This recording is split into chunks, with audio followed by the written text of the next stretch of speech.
Saudara sekalian, jumpa kembali dalam Renungan Harian GKI Kebonjati bersama saya, Pendeta Yoce Handrikaru. Tema renungan kita hari ini ialah sarapan.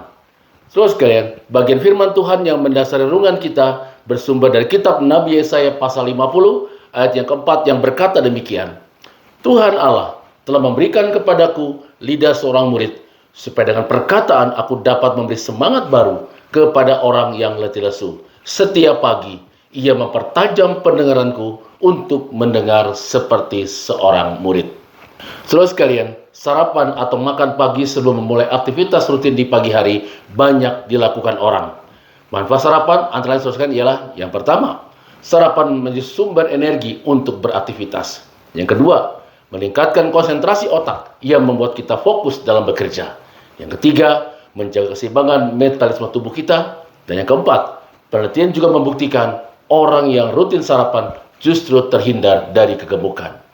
Oleh sebab itu, saudara sekalian, menurut ilmu kesehatan, mereka yang rutin sarapan memiliki kondisi tubuh yang jauh lebih sehat serta lebih fokus dalam bekerja. Nah, saudara sekalian, selain sarapan untuk jasmani, kita perlu juga memperhatikan sarapan untuk kesehatan spiritualitas kita. Yesaya sebelum memulai aktivitas kesehariannya, setiap pagi ia berdoa, meminta kepada Tuhan untuk mempertajam pendengarannya agar dapat mendengar dan memahami firman Tuhan. Sehingga Yesaya sungguh menjadi pribadi yang benar di mata Tuhan, yaitu pribadi yang semakin dapat memahami kehendak Tuhan, pribadi yang semakin mampu mencintai Tuhan dalam setiap sikap hidupnya, dan pribadi yang semakin setia dalam mengikut Tuhan. Dengan demikian saudara sekalian, Yesaya akan semakin dapat berbicara yang tepat.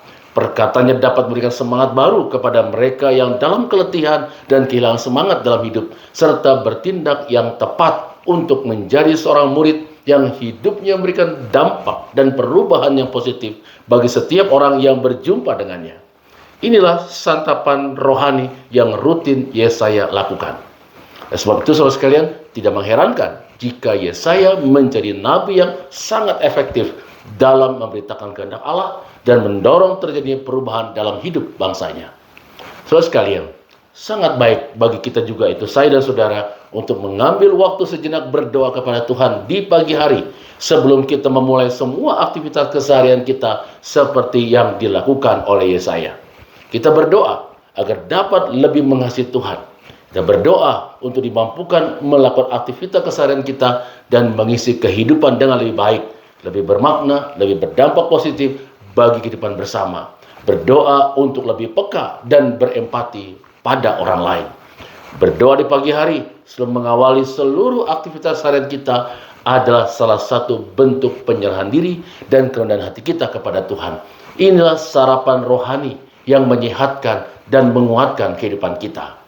Saudara sekalian, apabila sarapan jasmani begitu baik dan penting untuk kesehatan fisik kita, maka kita juga perlu memperhatikan sarapan rohani untuk kesehatan spiritualitas kita.